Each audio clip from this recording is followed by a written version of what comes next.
ನಿನ್ನನೇಕೆ ಕೇಳಲಿ. ಕೇಳುಗರಿಗೆಲ್ಲ ನನ್ನ ನಮಸ್ಕಾರಗಳು. ನಿನ್ನನೇಕೆ ಕೇಳಲಿ ಒಂದು ಹೊಸ ಪ್ರಯತ್ನ, ಕಿರು ಧ್ವನಿ ಮುದ್ರಣಗಳ ಒಂದು ಸಂಕಲನ, ಬೇಸಿಕಲಿ ಒಂದು ಕನ್ನಡ ಪಾಡ್ಕಾಸ್ಟ್ ಚಾನೆಲ್. ಧ್ವನಿ ಮುದ್ರಣವೇ? Audio recording. ಇದನ್ಯಾಕೆ ನಾವು ಕೇಳಬೇಕು? ಏನಿರಬಹುದು? ಹೌದು, ಇವು ನಿಮ್ಮ ಮನಸ್ಸಿಗೆ ಬರುವ ಮೊದಲ ಪ್ರಶ್ನೆಗಳು. ನನಗೂ ಅನ್ನಿಸಿತ್ತು, ಅರೆ, ನಾನು ಬರೆದು ಓದೋದನ್ನು ಯಾರಾದರೂ ಯಾಕೆ ಕೇಳಬೇಕು? ಅವರು ಯಾಕೆ ನನ್ನ ಕೇಳಬೇಕು? ನನ್ನ ಅಂತರಾಳದ ಬರವಣಿಗೆಯನ್ನು ಅವರಿಗೆ ಯಾಕೆ ಕೇಳಿಸ್ಬೇಕು? ಹೀಗೆ ಜನಿಸಿದ ಶೀರ್ಷಿಕೆಯೇ ನಿನ್ನನೇಕೆ ಕೇಳಲಿ. ಕಾಲದೊಂದಿಗೆ ನಾವು ಓಡುತ್ತಿರುವ ಈ 2020ನೇ ಇಸ್ವಿಯಲ್ಲಿ ಮನೆಯ ಕಿಟಕಿಯ ಪಕ್ಕ ಕೂತು ಸೂರ್ಯನ ಮಂದ ಬೆಳಕಿನಲ್ಲಿ ಪುಸ್ತಕವೊಂದನ್ನು ಓದುವಷ್ಟು ಸಮಯ, ಸಂಯಮ, ಆಸಕ್ತಿ ಇನ್ನೂ ಎಷ್ಟು ಜನರಲ್ಲಿ ಉಳಿದಿದೆಯೋ ನನಗಂತೂ ಗೊತ್ತಿಲ್ಲ. ಈಗೀಗ ಇದು ನನಗೂ ಒಂದು ಸಾಹಸನೇ ಆಗಿದೆ. ಆಡಿಯೋ ರೆಕಾರ್ಡಿಂಗ್ಗಳಿಂದ ನಿಮ್ಮ ಮನಸ್ಸಿಗೆ ಬೇಗ ಇಳಿಯಬಹುದು ಅಂತ ಅನ್ನಿಸ್ತು. ಹಾಗಾಗಿ ಈ ಪುಟ ಅಥವಾ ಚಾನೆಲ್ ಪ್ರಾರಂಭಿಸಿದೆ. ಪ್ರತಿ ಮುದ್ರಣವು ಸುಮಾರು 5ರಿಂದ 8 ನಿಮಿಷದ್ದು. ಸಣ್ಣ ಕಥೆ, ಘಟನೆ ಅಥವಾ ಲಲಿತ ಪ್ರಬಂಧಗಳು. ಆ ಶಾರದೆ ನನ್ನಿಂದ ಬರೆಸಿದಂಥವು. ಪ್ರತಿ ಸಂಚಿಕೆಯನ್ನು ನನ್ನ ಆಪ್ತರೊಬ್ಬರಿಗೆ ಸಮರ್ಪಿಸಿದ್ದೇನೆ, ಅಂದರೆ ಡೆಡಿಕೇಟ್ ಮಾಡಿದ್ದೇನೆ. ನಿನ್ನನೇಕೆ ಕೇಳಲಿ ನನ್ನ ಕನಸಿನ ಕೂಸು. ನಿಮ್ಮ ಪ್ರೋತ್ಸಾಹದ ತೊಟ್ಟಿಲಲ್ಲಿ ಒಮ್ಮೆ ತೂಗಿಬಿಡಿ. ಇಷ್ಟ ಆದರೆ ಸಬ್ಸ್ಕ್ರೈಬ್ ಮಾಡಿ, ನಿಮ್ಮ ಆತ್ಮೀಯರಿಗೂ ತಿಳಿಸಿ. ಅಂದಹಾಗೆ ನನ್ನ ಬಗ್ಗೆ ಹೇಳೋದೇ ಮರ್ತು ಹೋದೆ. ಅಮ್ಮ ರೇಷ್ಮಾ ಅಂತ ಹೆಸರಿಟ್ಟಿದ್ದಾರೆ.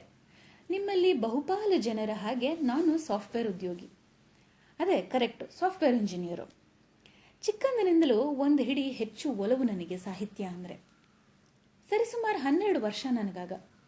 2007ನೇ ಇಸ್ವಿ. ಬೆಂಗಳೂರಿನ ಪ್ರಶಾಂತ್ ನಗರದ ಮನೆಯಲ್ಲಿ ಸ್ಟವ್ ಮೇಲೆ ಕುದಿಯುತ್ತಿದ್ದ ಅನ್ನವನ್ನು ದಿಟ್ಟಿಸ್ತಿದ್ದವಳಿಗೆ ಸಡನ್ನಾಗಿ ಏನೋ ಹೊಳೆದಂತಾಗಿ ಒಂದು ಪೆನ್ನು ಪೇಪರು ತಗೊಂಡು ಒಂದಷ್ಟು ಸಾಲು ಗೀಚಿದೆ.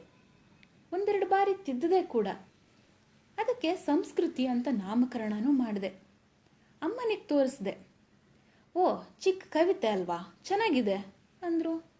ಅರೆ ಹೌದಾ, ಇದು ಕವಿತೆನಾ ಅಂತ ನಾನು ಸಂಭ್ರಮಿಸಿದ್ದೆ. ಆಗಿನ್ನೂ ಧರ್ಮಸ್ಥಳದಿಂದ ಪ್ರಕಟವಾಗ್ತಿದ್ದ ಮಂಜುವಾಣಿ ಮತ್ತು ವಿವೇಕ ಜಾಗೃತ ಬಳಗದ ವಿವೇಕ ಸಂಪದಗಳನ್ನು ಓದ್ತಿದ್ದವಳು ಒಮ್ಮೆಲೆ ಪೂರ್ಣಚಂದ್ರ ತೇಜಸ್ವಿಯವರ ಪುಸ್ತಕಗಳಿಗೆ ಜಿಗಿದಿದ್ದೆ. ಸುಮಾರು 13 ವರ್ಷಗಳ ಈ ಕನ್ನಡ ಸಾಹಿತ್ಯದ ಸಾಂಗತ್ಯ ನನ್ನ ಕಿರು ಕವಿತೆಗಳಿಗೆ ಮತ್ತಷ್ಟು ಇಂಬು ನೀಡಿ ಒಂದು 100 ಸ್ವಜಾತಿಯವನ್ನು ನನ್ನ ಡೈರಿಯಲ್ಲಿ ತುಂಬಿಸಿದೆ. ಹಲವರಿಗಷ್ಟೇ ಓದಲು ನೀಡಿ ಪ್ರಕಟಿಸುವ ಗೋಜಿಗೆ ಹೋಗದೆ ಅವನ್ನು ಭದ್ರ ಮಾಡಿ ಆಗೊಮ್ಮೆ ಈಗೊಮ್ಮೆ ಓದುವುದು, ಬರೆಯುವುದು ಸಾಗಿದೆ. ಈಗೊಂದು ಹೊಸ ನಾಟಕಕ್ಕೆ ರಂಗ ಸಜ್ಜುಗೊಳಿಸಿದ್ದೀನಿ. ಆ ರಂಗಮಂಚವೇ ನಿನ್ನನೇಕೆ ಕೇಳಲಿ. ನನ್ನ ಧ್ವನಿಯ ಮೂಲಕ ನನ್ನ ಸಾಹಿತ್ಯವನ್ನು, ಸಾಹಿತ್ಯ ಅಂದರೆ ದೊಡ್ಡ ಪದ ಆಗ್ಬೋದು, ನನ್ನ ಬರವಣಿಗೆಯನ್ನು ನಿಮಗೆ ತಲುಪಿಸುವ ಹೊಂಚು ನಂದು.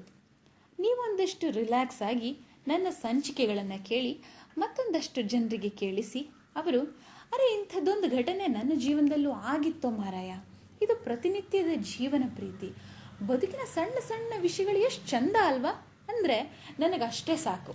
ನನ್ನ ಈ ಹೊಸ ಡ್ರಾಮಾಗೆ ಚಪ್ಪಾಳೆ ಮತ್ತು ಸಿಳ್ಳೆ ಸಿಕ್ಕಷ್ಟೇ ಖುಷಿ ನನಗೆ. ಹಾಗಾಗಿ ನನ್ನ ಅಂತರಾಳವನ್ನು, ನಿಮ್ಮೆಲ್ಲರ ಅಂತರಾಳವನ್ನು ನನ್ನ ನಿನ್ನನೇಕೆ ಕೇಳಲಿ ಚಾನೆಲ್ನಲ್ಲಿ ಕೇಳಿರಿ, ಹರಸಿರಿ. ಇನ್ನು ಮುಂದೆ ನಿಮ್ಮ ಚಾನೆಲ್ಗಳಿಗೆ ನಾನು ಹೊಸ ಅತಿಥಿ.